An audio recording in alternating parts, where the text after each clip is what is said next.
जी का खालसा वाहिगुरु जी की फतेह। हाजरा हजूर जहारा जहूर सर्व कला भरपूर समृद्ध गुरु जुगो जुग अटल चवर छत्र तख्त दे मालक शबद अवतार साहिब श्री गुरु ग्रंथ साहिब जी महाराज जी दी पावन पवित्र हजूरी अंदर सुभाईमान अत सत्कार योग गुरु रूप साध संगत जी सतगुरां जी की अपार बख्शिश हुई है। आप सारिया ने अपना कीमती समा कढ़ के धन धन साहिब श्री गुरु ग्रंथ साहिब जी महाराज जी दोनों सजदा किया है। ते हुणे आप जी ने हुक्मनामे तो बाद सावन के महीने का जिहड़ा शब्द सरवण किया है, इस पावन उपदेश विच महाराज सानू की समझाउण दा यतन करते हैं। आओ अपनी मनोबिरतियां नूं एकाग्र करके 10-15 मिनट वास्ते सतगुरां जी के उपदेश नूं समझण दा यतन करिए। गुरु महाराज जी ने जो बाणी उच्चारण की है, इन्हां नूं जिहड़ा अपने आप नूं गुरु नानक देव जी महाराज जी ने शायर भी कहा, क्योंकि ये तुकबंदी जो करनी बहुत सौखी नहीं है। इसनूं तुकबंदी ने वही बंदा कर सकता है जिहड़ा जिसनों उस परमात्मा की कृपा होंदी है, उसनों उसकी लय मिल जाती है। जिवें सावन का महीना है, सावन सरसी कामणी, हुण कामणी सुहागणी दुहागणी ये महाराज ने लफज उच्चारण किए। तो सावन का जिहड़ा महीना है, इस तो पहला जिहड़ा महीना आप जी ने असी हंडाया है आषाढ़ का महीना, उस दे विच हुंदी गर्मी, ते इस दे विच जदों बारिश पैंदी है तो धरती नूं पैंदी है ठंड, सकून मिलता है, तो सारी बनस्पति जिहड़ी हरी हो जाती है। तो इसी तरह महाराज जी ने सानू इस महीने दे विच ये समझाउण दा यतन किया है कि कामणी जिहड़ी है अवस्था होंदी है, कामणी इस्त्री जिहड़ी होंदी है, एक सुहागणी होंदी है। सुहाग जिसका विआह हो जाता है उसनों कहते सुहागणी, एक होंदी दुहागणी। ये बहुत जिहड़ी महाराज ने तुकबंदियां कीतियां ने, इन्हां दा कोई मीनिंग नहीं। हुण तुहानूं पता है गुरबाणी का उपदेश है, इस जग में पुरख एक है होर सगली नार सभाई, क्योंकि सारे लोगों को पता है कि घरवाले का ते घरवाली का किस नाल प्यार होंदा, ते वो प्यार घरवाली उसके चरणों में दोषदी है। तो गुरबाणी का उपदेश है, इस जग में पुरख एक है होर सगली नार सभाई, कि जिहड़े बंदे ने एक उदाहरण दे के महाराज ने समझाना किया कि परमात्मा के नाल इस तरह का प्यार पाना है जिस तरह घरवाली का तो घरवाले का होंदा। हुण जिस तरह सांझ होंदी है ना आपस में, ये रिश्ता इहो जिहा है, इस तो वड्डा रिश्ता धरती ते अज तक पैदा ही नहीं। इस दे नाल हर चीज़ सांझी कर लेंदा बंदा, भरावां नाल नहीं कर सकता, गुआंढियां नाल नहीं कर सकता, भैन नाल नहीं कर सकता। तो इसकी उदाहरण महाराज ने दे के की है, समझाउण का यतन किया है। इस जग में पुरख एक है। हुण जिहड़े बंदे ना असी भी उस परमात्मा नूं सिमरना है। उदाहरण दी है, सिर्फ तो सिर्फ उदाहरण है कि सावन सरसी कामणी चरण कमल स्यों प्यार। हुण परमात्मा के चरण कमल तो है नहीं, क्योंकि परमात्मा तो निर्लेप है, वो निरंकार है। हुण बंदे के कमल होंदे, चरण भी होंदे ने, ते रूप रंग रेख पेख त्रै गुण ते प्रभु भिन्न। परमात्मा रेख तो रूप तो आकार तो निर्लेप है, तो उसकी खुशबू आती है। सिर्फ खुशबू किस तरह आती है उसकी, जैसे उस तरह फुल भी आती ना खुशबू, कुहब मत ज्यों बास बसत है, मुकर माहे जैसे छाई, तैसे ही हर बसे निरंतर घट ही खोजो पाई। ਤੇ ਉਸ ਅਕਾਲ ਪੁਰਖ ਨੂੰ, ਉਸ ਆਪਣੇ ਖਸਮ ਨੂੰ, ਉਸ ਆਪਣੇ ਪਤੀ ਨੂੰ ਆਪਣੇ ਹਿਰਦੇ ਦੇ ਵਿੱਚ ਅਸੀਂ ਖੋਜਣਾ ਹੈ। ਤੇ ਜਿਵੇਂ ਉਦਾਹਰਣ ਦਿੱਤੀ ਮਹਾਰਾਜ ਨੇ, ਫੁੱਲ ਦੇ ਵਿੱਚੋਂ ਖੁਸ਼ਬੂ ਆਉਂਦੀ ਨਾ, ਖੁਸ਼ਬੂ ਦੀ ਖੁਸ਼ਬੂ ਆਉਂਦੀ ਹੈ, ਫੁੱਲ ਦਿਖਦਾ ਤੇ ਵਿੱਚ ਮੈਂ ਜਿਹੜੀ ਵਿਚਕਾਰ ਜਿਹੜਾ ਉਹਦਾ ਦੂਰੋਂ ਹੀ ਖੁਸ਼ਬੂ ਆ ਜਾਂਦੀ ਫੁੱਲ ਦੇ ਵਿੱਚੋਂ। ਤੇ ਜਿਹੜਾ ਸ਼ੀਸ਼ੇ ਦੇ ਵਿੱਚੋਂ ਅਸੀਂ ਸਾਹਮਣੇ ਖੜ ਜਾਂਦੇ ਨਾ, ਸ਼ੀਸ਼ੇ ਦੇ ਵਿੱਚੋਂ ਮੂੰਹ ਦਿਖ ਜਾਂਦਾ, ਪੂਰਾ ਚਿਹਰਾ ਦਿਖ ਜਾਂਦਾ। ਤੇ ਇਸੀ ਤਰ੍ਹਾਂ ਮਹਾਰਾਜ ਨੇ ਉਪਦੇਸ਼ ਕੀਤਾ ਹੈ ਕਿ ਕੁਹਬ ਮਤ ਜਿਉਂ ਬਾਸ ਬਸਤ ਹੈ, ਮੁਕਰ ਮਾਹੇ ਜੈਸੇ ਛਾਈ। ਜਿਵੇਂ ਸ਼ੀਸ਼ੇ ਦੇ ਵਿੱਚੋਂ ਆਪਣਾ ਮੂੰਹ ਦਿਖ ਜਾਂਦਾ ਹੈ ਤੇ ਫੁੱਲ ਵਿੱਚੋਂ ਖੁਸ਼ਬੂ ਆ ਜਾਂਦੀ ਹੈ। ਤੇ ਤੈਸੇ ਹੀ ਹਰ ਬਸੇ ਨਿਰੰਤਰ ਘਟ ਹੀ ਖੋਜੋ ਭਾਈ। ਤੇ ਇਸੀ ਤਰ੍ਹਾਂ ਪਰਮਾਤਮਾ, ਸਾਡਾ ਖਸਮ, ਸਾਡਾ ਵਾਹਿਗੁਰੂ, ਸਾਡਾ ਅੱਲਾ, ਸਾਡਾ ਖੁਦਾ, ਉਹ ਜ਼ਰਰੇ ਜ਼ਰਰੇ ਦੇ ਵਿੱਚ ਮੌਜੂਦ ਹੈ। ਤੇ ਉਸ ਨੂੰ ਅਸੀਂ ਕਾਹਦੇ ਨਾਲ ਖੋਜ ਸਕਦੇ ਹਾਂ? ਆਪਣੇ ਘਟ ਵਿੱਚ ਖੋਜ ਸਕਦੇ ਹਾਂ, ਆਪਣੇ ਦਿਲ ਵਿੱਚ ਖੋਜ ਸਕਦੇ ਹਾਂ। ਬਾਹਰ ਨਹੀਂ ਉਹਨੂੰ ਖੋਜਿਆ ਜਾ ਸਕਦਾ। ਬਾਹਰ ਤੁਸੀਂ ਗੁਰਦੁਆਰੇ ਜਾ ਸਕਦੇ ਹੋ, ਉੱਥੇ ਦੇਖ ਸਕਦੇ ਹੋ, ਸੰਗਤ ਦਾ ਇੰਜੋਏ ਕਰ ਸਕਦੇ ਹੋ। ਪਹਾੜਾਂ ਦੇ ਵਿੱਚ ਚਲੇ ਜਾਓ, ਜੰਗਲਾਂ ਦੇ ਵਿੱਚ ਚਲੇ ਜਾਓ, ਯਾਤਰਾ 'ਤੇ ਚਲੇ ਜਾਓ। ਬਾਣੀ ਦਾ ਕੱਲ੍ਹ ਉਪਦੇਸ਼ ਆਇਆ ਸੀ ਨਾ, ਤੀਰਥ ਨਹਾਵਣ ਜਾਓ, ਤੀਰਥ ਨਾਮ ਹੈ। ਹੁਣ ਤੀਰਥਾਂ 'ਤੇ ਦੁਨੀਆ ਭੱਜੀ ਫਿਰਦੀ ਹੈ ਤੇ ਉਹ ਕੀ ਹੈ? ਨਾਮ ਹੈ। ਤੀਰਥ ਨਹਾਵਣ ਜਾਓ, ਤੀਰਥ ਨਾਮ ਹੈ। ਤੀਰਥ ਸ਼ਬਦ ਵਿਚਾਰ ਅੰਤਰ ਗਿਆਨ। ਤੇ ਤੀਰਥ ਕਾਹਦਾ ਹੈ? ਸ਼ਬਦ ਦੀ ਵਿਚਾਰ, ਸ਼ਬਦ ਦੀ, ਜਿਹੜਾ ਆਪਾਂ ਸ਼ਬਦ ਪੜ੍ਹਿਆ ਹੈ, ਉਹਨੂੰ ਸ਼ਰਵਣ ਕੀਤਾ ਹੈ, ਇਹ ਸਾਡੇ ਉੱਤੋਂ ਦੀ ਲੰਘ ਜਾਣਾ ਜਿਸ ਨੂੰ ਸਮਝਾਂਗੇ ਨਹੀਂ। ਤੇ ਇਹ ਜਿਹੜਾ ਅਸੀਂ ਜਾਂਦੇ ਹਾਂ ਧਰਤੀ ਤੇ ਤੀਰਥ ਕਰਨ ਵਾਸਤੇ, ਸਾਡਾ ਸਰੀਰ ਜਾਂਦਾ ਹੈ। ਤੇ ਕਈ ਥੱਕ ਵੀ ਜਾਂਦੇ ਨੇ, 8 ਘੰਟੇ ਸਫ਼ਰ ਕਰਕੇ ਫਿਰ ਗੋਲੀ ਖਾਣੀ ਪੈਂਦੀ ਹੈ। ਤੇ ਇਹ ਸਰੀਰ ਜਿਹੜਾ ਦੁੱਖ ਵੀ ਜਾਂਦਾ ਹੈ, ਇਸ ਨੂੰ ਗਰਮੀ ਵੀ ਲੱਗਦੀ ਹੈ, ਸਰਦੀ ਵੀ ਲੱਗਦੀ ਹੈ। ਜੇ ਅਸੀਂ ਸ਼ਬਦ ਦੀ ਵਿਚਾਰ ਕਰਾਂਗੇ, ਇੱਕ ਇੱਕ ਸ਼ਬਦ ਦੀ, ਬਾਣੀ ਲਿਖਿਆ ਨਹੀਂ, ਕਾਹੇ ਰੇ ਬਨ ਖੋਜਨ ਜਾਈ, ਕਾਹੇ ਰੇ ਬਨ ਖੋਜਨ ਜਾਈ, ਸਰਬ ਨਿਵਾਸੀ ਸਦਾ ਲੇਪਾ ਤੋਏ ਸੰਗ ਸਮਾਈ। ਤੇ ਪਰਮਾਤਮਾ ਤੁਹਾਡੇ ਸੰਗ ਹੈ, ਅੰਗ ਸੰਗ ਹੈ, ਸਦਾ ਅੰਗ ਸੰਗੇ। ਬਾਣੀ ਜੀ ਪੜ੍ਹਦੇ ਅਨੇਕਾਂ ਥਾਵਾਂ 'ਤੇ ਮਹਾਰਾਜ ਜੀ ਨੇ ਗੁਰੂ ਗ੍ਰੰਥ ਸਾਹਿਬ ਜੀ ਦੇ ਵਿੱਚ ਦੱਸਿਆ ਹੈ ਕਿ ਬਾਣੀ ਦੇ ਨਾਲ ਸਾਨੂੰ ਪਰਮਾਤਮਾ ਦੀ ਖੁਸ਼ਬੂ ਆਉਣੀ ਸ਼ੁਰੂ ਹੋ ਜਾਂਦੀ ਹੈ। ਤੇ ਜਦੋਂ ਅਸੀਂ ਸ਼ਬਦ ਦੀ ਵਿਚਾਰ ਕਰਦੇ ਹਾਂ, ਗੁਰਬਾਣੀ ਦੀ ਵਿਚਾਰ ਕਰਦੇ ਹਾਂ, ਤੇ ਫਿਰ ਜਿਸ ਤਰ੍ਹਾਂ ਸਾਡਾ ਸਰੀਰ ਧਰਤੀ 'ਤੇ ਭੱਜਿਆ ਫਿਰਦਾ ਨਾ, ਉੱਧਰ ਚਲੇ ਗਏ, ਉੱਧਰ ਚਲੇ ਗਏ, ਪੈਸੇ ਖਰਾਬ ਕਰਕੇ ਆ ਗਏ। ਤੇ ਸ਼ਬਦ ਦੀ ਵਿਚਾਰ ਕਰਕੇ ਸੁਰਤ ਨੂੰ, ਸ਼ਬਦ ਦੀ ਸਵਾਰੀ ਕਰੋਗੀ ਸੁਰਤ। ਹੁਣ ਸੁਰਤ ਦਾ ਤੇ ਸ਼ਬਦ ਦਾ ਮੇਲ ਹੋਊਗਾ ਤੇ ਫਿਰ ਉਹ ਕਿੱਥੇ ਜਾਣੀ ਹੈ? ਪੁਕਾਰ ਰੱਬ ਦੀ ਦਰਗਾਹ। ਤੇ ਸੁਰਤ ਟਿਕਾਣੀ ਕਿੰਨੀ ਔਖੀ ਹੈ। ਹੁਣ ਤੁਸੀਂ ਦੇਖੋ ਕਿੰਨੇ ਇੱਥੇ 15-20 ਬੰਦੇ ਬੈਠੇ ਨੇ। ਹੁਣ ਕਲੋਨੀ ਵਿੱਚ ਕਿੰਨੇ ਬੰਦੇ ਰਹਿੰਦੇ ਨੇ? ਹਜ਼ਾਰਾਂ, ਕਈ ਲੱਖਾਂ ਦੇ ਨੇੜੇ ਹੋਣੇ ਨੇ। ਤੇ ਉਹ ਸਾਰੇ ਤੋਂ ਨਹੀਂ ਜਾ ਸਕਦੇ ਨਾ। ਤੁਸੀਂ ਆਪਣੇ ਸਰੀਰ ਨੂੰ ਸਵਾਰਿਆ, ਉੱਠੇ ਹੋ, ਉੱਦਮ ਕੀਤਾ ਹੈ ਤੇ ਮਿਹਨਤ ਕੀਤੀ ਹੈ, ਇੱਥੇ ਸਰੀਰ ਲਿਆ ਕੇ ਰੱਖਿਆ, ਗੁਰਦੁਆਰੇ ਸਾਡਾ ਸਰੀਰ ਰੱਖਿਆ। ਇਹ ਥੋੜ੍ਹਾ ਵੱਡਾ ਕੰਮ ਨਹੀਂ। ਹਰ ਲੋਕੀ ਨਹੀਂ ਉੱਠ ਸਕਦੇ ਸਵੇਰੇ, ਨਹਾ ਨਹੀਂ ਸਕਦੇ ਕਈ। ਤੇ ਇਹ ਵੀ ਬਹੁਤ ਵੱਡਾ ਕਰਮ ਹੈ। ਇਸ ਸਰੀਰ ਨੂੰ ਜਿਸ ਤਰ੍ਹਾਂ ਅਸੀਂ ਗੁਰਦੁਆਰੇ 'ਚ ਲੈ ਕੇ ਆਏ ਹਾਂ, ਤੇ ਇਸੀ ਤਰ੍ਹਾਂ ਸ਼ਬਦ ਦੀ ਵਿਚਾਰ ਕਰਕੇ ਸੁਰਤ ਨੂੰ ਸ਼ਬਦ ਦੇ ਨਾਲ ਜੋੜ ਕੇ ਅਸੀਂ ਰੱਬ ਦੀ ਦਰਗਾਹ 'ਤੇ ਵੀ ਲੈ ਕੇ ਜਾਣਾ। ਤੇ ਗੁਰਬਾਣੀ ਦਾ ਇਹ ਉਪਦੇਸ਼ ਹੈ। ਇਸ ਪਾਵਨ ਉਪਦੇਸ਼ ਵਿੱਚ ਮਹਾਰਾਜ ਦੀ ਇਕੱਲੀ ਇਕੱਲੀ ਪੰਕਤੀ ਸਾਨੂੰ ਇਹ ਉਪਦੇਸ਼ ਕਰਦੀ ਹੈ ਕਿ ਭਾਈ ਬੰਦੇ, ਜਿਵੇਂ ਉਹ ਆਉਂਦਾ ਨਾ ਬਾਣੀ ਦੇ ਵਿੱਚ ਲਿਖਿਆ ਹੈ ਕਿ ਘਰ ਹੀ ਮੈਂ ਅੰਮ੍ਰਿਤ ਭਰਪੂਰ ਹੈ, ਮਨਮੁਖਾਂ ਸਾਧਨਾ ਜਾਣਿਆ। ਘਰ ਹੀ ਮੈਂ ਅੰਮ੍ਰਿਤ ਭਰਪੂਰ ਹੈ, ਮਨਮੁਖਾਂ ਸਾਧਨਾ ਪਾਇਆ, ਜਿਉ ਕਸਤੂਰੀ ਮਿਰਗ ਨਾ ਜਾਣੈ, ਭਰਮ ਦਾ ਭਰਮ ਭੁਲਾਇਆ।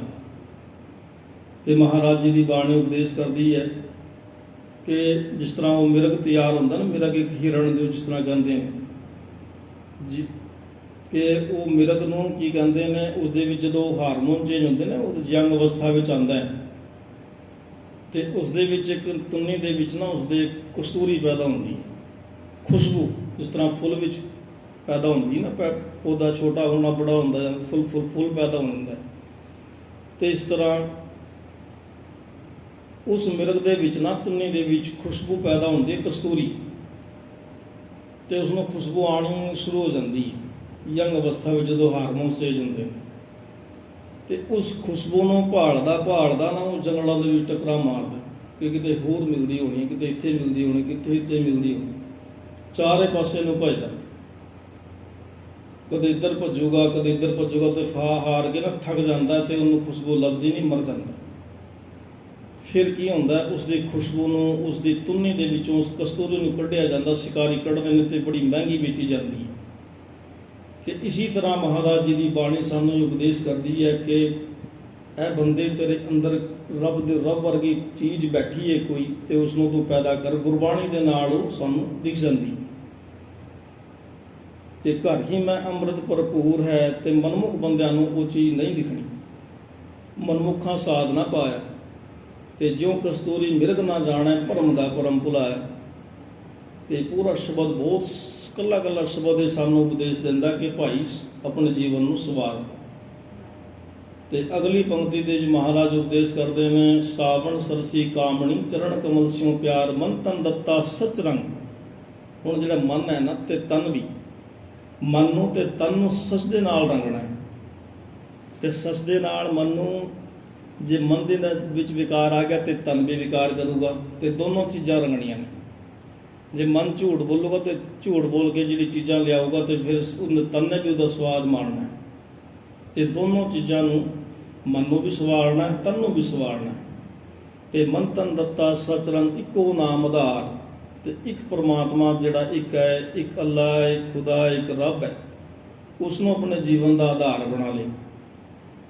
ਤੇ ਵਿਖਿਆ ਰੰਗ ਕੁੜਾਵਿਆ, ਦਿਸਣ ਸਭੇ ਛਾਰ। ਫਿਰ ਜਦੋਂ ਇਹ ਅਵਸਥਾ ਬਣ ਜਾਂਦੀ, ਨਾਮ ਦੇ ਨਾਲ ਆਧਾਰ ਬਣਾ ਲਿਆ। ਤੇ ਵਿਖਿਆ, ਜਿਹੜਾ ਵਿਖ ਹੈ, ਸਾਰੇ ਪਾਸੇ ਵਿਖ ਹੈ, ਜ਼ਹਿਰ ਹੈ ਜਿਹੜਾ ਚਾਰੇ ਪਾਸੇ। ਹੁਣ ਵਿਖ ਕਿਸ ਤਰ੍ਹਾਂ ਦਾ, ਕੂੜ ਰਾਜਾ, ਕੂੜ ਪ੍ਰਜਾ, ਕੂੜ ਸਭ ਸੰਸਾਰ, ਕੂੜ ਮੰਡਪ, ਕੂੜ ਮਾੜੀ, ਕੂੜ ਬੈਸਣਹਾਰ। ਕੂੜ ਸੋਨਾ, ਹੁਣ ਸੋਨੇ ਨਾਲ ਵੀ ਕਿਸੇ ਨੇ ਇਹਨੂੰ ਵਿਖ ਕਹਿ ਕੇ ਦੇਖੋ। ਸੋਨੇ ਨੂੰ ਗੁਰਬਾਣੀ ਸੋਨੇ ਨੂੰ ਵੀ ਵਿਖ ਕਹਿੰਦੀ, ਜ਼ਹਿਰ ਕਹਿੰਦੀ, ਮਿੱਟੀ ਕਹਿੰਦੀ। ਕੂੜ ਸੋਨਾ, ਕੂੜ ਰੂਪਾ, ਕੂੜ ਪਹਿਨਣਹਾਰ, ਚਾਂਦੀ ਵੀ ਜਿਹੜੇ ਪਾਉਂਦੇ ਨੇ ਉਹ ਵੀ ਕੂੜ ਹੈ। ਇਹ ਵਿਖਿਆ ਹੀ ਹੈ, ਸਾਰਾ ਵਿਖ ਹੈ। ਤੇ ਇਹ ਸ਼ਬਦ ਜਿਹੜਾ ਬਹੁਤ ਲੰਬਾ, ਸਦੀ ਦੇ ਵਾਰ ਦੇ ਵਿੱਚ ਤੁਸੀਂ ਸਾਰੇ ਪੜ੍ਹਦੇ ਹੋ। ਇਸ 'ਤੇ ਹੀ 1 ਘੰਟਾ ਵਿਚਾਰ ਹੋ ਜਾਣੀ। ਤੇ ਮਹਾਰਾਜ ਸੰਖੇਪ ਵਿੱਚ ਅਸੀਂ ਆਪਣੇ ਗੱਲ ਨੂੰ ਅੱਗੇ ਵਧਾਈਏ। ਵਿਖਿਆ ਰੰਗ ਕੁੜਾਵਿਆ, ਦਿਸਣ ਸਭੇ ਛਾਰ। ਇਹ ਸਾਰਾ ਸਾਨੂੰ ਦਿਖ ਜਾਂਦਾ ਕਿ ਹੁਣ ਅਸੀਂ ਸੋਚਦੇ ਨਾ ਕਿ ਵਿਖ ਨਹੀਂ ਹੈ, ਸਾਡੇ ਜਿਹੜੇ ਪਰਿਵਾਰ ਹੈ, ਭਰਾ ਨੇ, ਬੱਚੇ ਨੇ, ਇਹ ਸਾਰਾ ਵਿਖਿਤ ਹੈ। ਤੇ ਇਹਨਾਂ ਨੂੰ ਤੁਸੀਂ ਇੱਕ ਵਾਰੀ ਵਰਤ ਕੇ ਵੇਖੋ, ਕਾਹਦੇ ਨਾਲ ਜੁੜੇ ਹੋਏ ਨੇ, ਸਵਾਦ ਦੇ ਨਾਲ। ਤੇ ਗੁਰਬਾਣੀ, ਗੁਰੂ ਰਾਮਦਾਸ ਜੀ ਮਹਾਰਾਜ ਜੀ ਦਾ ਉਪਦੇਸ਼ ਹੈ ਕਿ ਜੋ ਸੰਸਾਰ ਹੈ ਕਿ ਕੁਟੁੰਬ ਮਿੱਤਰ ਭਾਈ ਦਿਸੈ ਮਨ ਮੇਰੇ, ਤੇ ਸਭ ਆਪਣੇ ਸਵਾਇ ਮਿਲਾਸਾ। ਆਪਣੇ ਸਵਾਦ ਨਾਲ ਸਾਡੇ ਨਾਲ ਮਿਲੇ ਹੋਏ ਨੇ। ਤੇ ਜਿਸ ਦਿਨ ਉਨਕਾ ਸੁਆਗ ਪੂਰਾ ਹੋਏ ਨਾ, ਮੈਂ ਤਿਸ ਦਿਨ ਨੇੜੇ ਕੋ ਨਾ ਟੁਕਾਸਾ। ਹੁਣ ਬੱਚਾ ਕੋਈ ਡਿਮਾਂਡ ਕਰਦਾ, ਕੱਪੜੇ ਲੈਣੇ ਆ, ਫੋਨ ਲੈਣਾ, ਚੀਜ਼ ਲੈਣੀ, ਤੁਸੀਂ ਨਾ ਦਵਾ ਕੇ ਦੇਖੋ ਜ਼ਰਾ, ਛੋਟੇ ਜਿਹੇ ਬੱਚਾ ਵੀ ਟੇਢਾ ਹੋ ਜਾਂਦਾ। ਤੇ ਉਹ ਕਾਹਦੇ ਨਾਲ ਸਾਡੇ ਨਾਲ ਉਹਨੇ ਪਿਆਰ ਹੈ, ਸਿਰਫ ਤੋਂ ਸਿਰਫ ਮਾਇਆ ਨਾਲ। ਤੇ ਵਿਖਿਆ, ਇਸ ਦੇ ਨਾਲ ਅਸੀਂ ਵੱਖ ਨਹੀਂ ਹੋ ਸਕਦੇ। ਫਿਰ ਵੀ ਡਿਊਟੀ ਕਰਨੀ ਹੈ, ਦੁਨਿਆਵੀ ਡਿਊਟੀ ਦੇ ਨਾਲ ਨਾਲ ਅਸੀਂ ਆਪਣੇ ਆਪ ਨੂੰ ਵੀ ਸੰਭਾਲਣਾ। ਤੇ ਵਿਖਿਆ ਰੰਗ ਕੁੜਾਵਿਆ, ਦਿਸਣ ਸਭੇ ਛਾਰ, ਹਰ ਅੰਮ੍ਰਿਤ ਬੂੰਦ ਸੁਹਾਵਣੀ, ਮਿਲ ਸਾਧੂ ਪੀਵਣਹਾਰ। ਜਿਸ ਤਰ੍ਹਾਂ ਧਰਤੀ ਤੇ ਠੰਡ ਪੈਂਦੀ ਨਾ, ਸਾਵਣ ਦੇ ਮਹੀਨੇ 'ਚ ਬੂੰਦਾਂ ਪੈਂਦੀਆਂ ਬਾਰਿਸ਼ ਦੀਆਂ, ਤਪਦੀ ਧਰਤੀ ਕਲਪ ਕੇ, ਤੇ ਲੋਕੀ ਥੋੜ੍ਹੇ ਦਿਨ ਮੀਂਹ ਨਹੀਂ ਪਿਆ। ਤੇ ਇਸੇ ਤਰ੍ਹਾਂ ਇਸ ਅੰਦਰ ਸਾਡੇ ਜਿਹੜੀ ਇਹ ਫੁਰਨੇ ਉੱਠਦੇ ਨੇ, ਚਲਾਕੀਆਂ ਉੱਠਦੀਆਂ ਨੇ, ਉਹਨਾਂ ਦੇ ਵਿੱਚ ਅੰਮ੍ਰਿਤ ਬੂੰਦ ਸੁਹਾਵਣੀ, ਅੰਮ੍ਰਿਤ ਦੀ ਬੂੰਦਾਂ ਪੈਣਗੀਆਂ ਤੇ ਸਾਨੂੰ ਸਕੂਨ ਮਿਲੂਗਾ। ਮਿਲ ਸਾਧੂ ਪੀਵਣਹਾਰ। ਸਾਧੂ ਅਵਸਥਾ ਜਿਹੜੀ ਹੈ, ਉਹ ਸਾਧੂ ਪੀਂਦੇ ਨੇ, ਉਸਨੂੰ ਅਸੀਂ ਵੀ ਸਾਧੂ ਬਣਨਾ ਹੈ, ਅਸੀਂ ਵੀ ਪਰਮਾਤਮਾ ਨੂੰ ਧਿਆਣਾ ਹੈ। ਉਹ ਅੰਮ੍ਰਿਤ ਦੀਆਂ ਬੂੰਦਾਂ ਪੀਣੀਆਂ ਨੇ। ਤੇ ਅੰਮ੍ਰਿਤ ਦੀ ਬੂੰਦਾਂ ਝਿਮ ਝਿਮ ਵਰਸੈ ਅੰਮ੍ਰਿਤ ਧਾਰਾ, ਮਨ ਪੀਵੈ ਸੁਨ ਸ਼ਬਦ ਵਿਚਾਰ। ਸ਼ਬਦ ਦੀ ਵਿਚਾਰ ਕਰਕੇ ਉਹ ਅੰਮ੍ਰਿਤ ਦੀ ਬੂੰਦਾਂ ਸਾਡੇ ਸੁਰਤ ਵਿੱਚ ਗਿਰਦੀਆਂ ਨੇ, ਤੇ ਸਾਨੂੰ ਸਕੂਨ ਮਿਲਦਾ ਹੈ। ਤੇ ਵਣ ਤਣ ਪ੍ਰਭ ਸੰਗ ਮੌਲਿਆ। ਤੇ ਏਡੇ ਵੱਡੇ ਮਾਲਕ ਨੇ, ਵਣ ਜਿਹੜੇ ਸਾਰਾ ਬਨਸਪਤੀ ਹੈ, ਤੇ ਤਿਰਣ ਜਿਹੜਾ ਘਾਹ ਛੋਟਾ ਛੋਟਾ ਵੀ, ਸਾਰੀ ਧਰਤੀ ਤੇ ਉਸਨੇ ਉਸਨੂੰ ਹਰਾ ਕੀਤਾ ਹੋਇਆ। ਵਣ ਤਿਰਣ ਪ੍ਰਭ ਸੰਗ ਮੌਲਿਆ, ਸਿਮਰਤ ਪੁਰਖ ਅਪਾਰ। ਤੇ ਇਹੋ ਜਿਹਾ ਵੱਡਾ ਮਹਾਨ ਪਰਮਾਤਮਾ, ਜਿਸ ਨੇ ਸੂਰਜ ਵੀ ਟੰਗਿਆ, ਚੰਦ ਵੀ ਟੰਗਿਆ, ਧਰਤੀ ਤੇ ਕਿੰਨੀਆਂ ਚੀਜ਼ਾਂ ਖੋਜਦੀ ਹੈ, ਡਿਸਕਵਰੀ ਹੁਣ ਤੱਕ ਨਹੀਂ ਖੋਜਿਆ ਜਾ ਰਿਹਾ। ਹਜ਼ਾਰਾਂ ਲੱਖਾਂ ਤਰ੍ਹਾਂ ਦੀ ਜੂਨਾਂ ਨੇ, ਕਰੋੜਾਂ ਨੇ, ਲੱਭਿਆ ਨਹੀਂ ਜਾਂਦਾ। ਤੇ ਉਸ ਪਰਮਾਤਮਾ ਨੇ ਜੇ ਇੰਨੀ ਚੀਜ਼ਾਂ ਹਰੀਆਂ ਕੀਤੀਆਂ, ਤੇ ਸਾਡੇ ਵੀ ਕੰਮ ਸਵਾਰਨੇ ਨੇ। ਤੇ ਉਸ ਇਹੋ ਜਿਹੇ ਪਰਮਾਤਮਾ ਨੂੰ ਅਗਲੀ ਪੰਕਤੀ ਵਿੱਚ ਮਹਾਰਾਜ ਕੀ ਕਰਦੇ ਨੇ ਕਿ ਹਰ ਮਿਲਣਾ ਨੋ ਮਨ ਲੋਚਦਾ। ਹੁਣ ਸਾਨੂੰ ਵੀ ਇਹੋ ਜਿਹੇ ਪ੍ਰਮਾਤਮਾ ਨੂੰ, ਰੱਬ ਨੂੰ ਮਿਲਣ ਨੂੰ ਮਨ ਕਰਦਾ ਹੈ, ਤੇ ਜਿਨ੍ਹਾਂ ਦਾ ਉਸ ਪ੍ਰਮਾਤਮਾ ਨੂੰ ਖੋਜਣ ਨੂੰ ਮਨ ਕਰਦਾ, ਉਸ ਨੂੰ ਮਿਲਣ ਨੂੰ ਮਨ ਕਰਦਾ, ਆਪਣੇ ਜੀਵਨ ਨੂੰ ਸੰਵਾਰਨ ਨੂੰ ਮਨ ਕਰਦਾ ਹੈ, ਤੇ ਕਰਮ ਮਿਲਾਵਣਹਾਰ। ਹੁਣ ਤੁਸੀਂ ਆਏ ਗੁਰਦੁਆਰੇ, ਕੀ ਕਰਮ ਨੇ, ਹਿੰਮਤ ਕੀਤੀ, ਗੁਰਦੁਆਰੇ ਆ ਗਏ, ਪ੍ਰਵਾਨ ਹੋ ਗਈ, ਡਿਊਟੀ ਪ੍ਰਵਾਨ ਹੋ ਗਈ ਤੁਹਾਡੀ। ਤੇ ਇਸੇ ਤਰ੍ਹਾਂ ਜੇ ਸਾਨੂੰ ਹਰ ਵੇਲੇ ਪ੍ਰਮਾਤਮਾ ਨੂੰ ਮਿਲ ਮੇਰੇ ਪ੍ਰੀਤਮਾ ਜੀਓ, ਮੈਂ ਤੁਧ ਬਿਨ ਖਰੀ ਨਿਮਾਣੀ, ਮੈਂ ਨੈਣੀ ਨੀਂਦ ਨਾ ਆਵੇ ਜੀਓ, ਭਾਵ ਹੈ ਅੰਨਾ ਪਾਣੀ। ਕਿ ਉਸ ਨੂੰ ਯਾਦ ਕਰੇ ਬਗੈਰ ਨਾ ਸਾਨੂੰ ਪਾਣੀ ਚੰਗਾ ਲੱਗਦਾ, ਨਾ ਰੋਟੀ ਚੰਗੀ ਲੱਗਦੀ, ਨਾ ਨੀਂਦ ਆਉਂਦੀ। ਇਹ ਗੁਰਬਾਣੀ ਵਾਲੀ ਅਵਸਥਾ ਹੈ, ਬੜੀ ਔਖੀ ਹੈ। ਆਪਣੇ ਆਪ ਨੂੰ ਸਵਾਰਨਾ ਇੰਨਾ ਸੌਖਾ ਨਹੀਂ ਹੈ। ਅਸੀਂ ਚਲੋ ਜਿੰਨੀ ਵੀ ਟੂਟੀ ਹੈ ਚੰਗੀ ਕਰਦੇ ਪਏ ਹਾਂ, ਕਿ ਹਰ ਮਿਲਣਾ ਨੋ ਮਨ ਲੋਚਦਾ, ਕਰਮ ਮਿਲਾਵਣਹਾਰ, ਜਿਨ ਸਖੀਏ ਪ੍ਰਭ ਪਾਇਆ, ਹੋਂ ਤਿਨ ਕੈ ਸਦ ਬਲਹਾਰ। ਹੁਣ ਸਖੀ ਕਹਿੰਦੇ ਨੇ ਜਿਹਨਾਂ ਦਾ ਵਿਆਹ ਹੋ ਜਾਂਦਾ, ਸਖੀ ਸਹੇਲੀ ਕੋ ਸਮਝਾਵੇ। ਹੁਣ ਆਪਸ ਗੱਲਾਂ ਕਰਦੇ ਨੇ ਸਖੀ ਸਹੇਲੀਆਂ ਹੀ, ਤਾਂ ਇੱਥੇ ਬੈਠੀ, ਇੱਥੇ ਕੋਈ ਹੈ ਕਿਸੇ ਦਾ ਰਿਸ਼ਤੇਦਾਰ, ਕੋਈ ਭਰਾ, ਕੋਈ ਚਾਚਾ, ਕੋਈ ਤਾਇਆ, ਕੋਈ ਮਾਸੀ, ਕੋਈ ਵੀ ਨਹੀਂ, ਸਭ ਵੱਖਰੇ ਵੱਖਰੇ ਨੇ। ਤੇ ਸੰਗਤ ਵਿੱਚ ਜਿਹੜੀ ਸਿੱਖਿਆ ਮਿਲਦੀਆਂ ਨੇ, ਜਿਨ੍ਹਾਂ ਨੇ ਇਹਨੂੰ ਪ੍ਰਮਾਤਮਾ ਨੂੰ ਪਾ ਲਿਆ, ਜਿਨ ਸਖੀਏ ਪ੍ਰਭ ਪਾਇਆ, ਹੋਂ ਤਿਨ ਕੈ ਸਦ ਬਲਹਾਰ। ਜਿਹੜੇ ਸਾਧੂ ਨੇ, ਨਾਮ ਜਪਣ ਵਾਲੀ ਅਵਸਥਾ ਦੇ ਨੇ, ਜਾਂ ਜਿਨ੍ਹਾਂ ਨੂੰ ਅਸੀਂ ਸੰਤ ਕਹਿੰਦੇ ਹਾਂ, ਗੁਰਸਿੱਖ ਕਹਿੰਦੇ ਹਾਂ, ਤੇ ਜਿਹੜੇ ਹੋਰ ਨਾਮ ਜਪਣ ਵਾਲੀਆਂ ਰੂਹਾਂ ਨੇ, ਤੇ ਉਹਨਾਂ ਨੇ ਪਾ ਲਿਆ, ਤੇ ਉਹਨਾਂ ਦਾ ਫਿਰ ਸਤਿਕਾਰ ਵੀ ਕਰਨਾ ਪੈਂਦਾ ਹੈ। ਹੋਂ ਤਿਨ ਕੈ ਸਦ ਬਲਹਾਰ, ਤੇ ਉਹਨਾਂ ਦੀ ਇੱਜ਼ਤ ਵੀ ਕਰਨੀ ਪੈਂਦੀ ਹੈ, ਉਹਨਾਂ ਦੀ ਆਪ ਭਗਤ ਵੀ ਕਰਨੀ ਪੈਂਦੀ ਹੈ।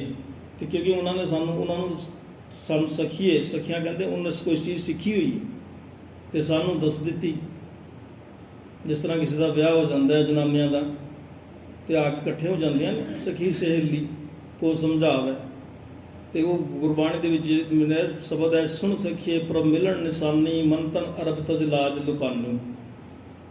ਤੇ ਆਪਸ ਗੱਲਾਂ ਕਰਦੀਆਂ ਨੇ, ਤੇ ਕੀ ਕਹਿੰਦੀਆਂ ਨੇ, ਸੁਣ ਸਖੀਏ ਪ੍ਰਭ ਮਿਲਣ, ਪ੍ਰਭੂ ਨੂੰ ਮਿਲਣ ਦੀ ਨਿਸ਼ਾਨੀ ਸੁਣ ਲੈ ਕਿਹੜੀ ਕਿਹੜੀਆਂ ਨੇ, ਤੇ ਮਨ ਵੀ ਅਰਪਣਾ ਪੈਣਾ, ਮਨ ਤਨ ਅਰਬ ਤਜ ਲਾਜ ਲੁਕਾਨੀ। ਮਨ ਅਰਬ ਦੇ, ਤਨ ਅਰਬ ਦੇ, ਲੋਕਾਂ ਤੋਂ ਸਰਵਾਣਾ ਵੀ ਬੰਦ ਕਰ ਦੇ। ਇਹ ਨਹੀਂ ਹੈ ਕਿ ਗੁਰਦੁਆਰੇ ਆਉਣ ਦਾ ਸ਼ਰਮ ਲੱਗੂਗੀ, ਕਥਾ ਸੁਣਾਂਗੇ, ਕੋਈ ਪਾਠ ਕਰਾਂਗੇ, ਸ਼ਰਮ ਲੱਗੂਗੀ। ਇਹ ਗੁਰਬਾਣੀ ਦੇ ਵਿੱਚ ਇੱਕ ਇਕੱਲਾ ਇਕੱਲਾ ਸ਼ਬਦ ਮਹਾਰਾਜ ਨੇ ਲਿਖਿਆ, ਮੈਂ ਆਪਣੇ ਕੋਲੋਂ ਕੁਛ ਨਹੀਂ ਬੋਲਿਆ। ਤੇ ਸੁਣ ਸਖੀਏ ਪ੍ਰਭ ਮਿਲਣ ਨਿਸ਼ਾਨੀ, ਮਨ ਤਨ ਅਰਬ ਤਜ ਲਾਜ ਲੁਕਾਨੀ। ਤੇ ਸਖੀ ਸਹੇਲੀ ਕੋ ਸਮਝਾਵੇ, ਸੋਈ ਕਮਾਵੇ ਜੋ ਪ੍ਰਭ ਭਾਵੈ। ਫਿਰ ਅਗਲੀ ਪੰਕਤੀ 'ਚ ਕਹਿੰਦੇ, ਮਹਾਰਾਜ ਗਰਭ ਗਹਿਲੀ ਮਹਿਲ ਨਾ ਪਾਵੇ।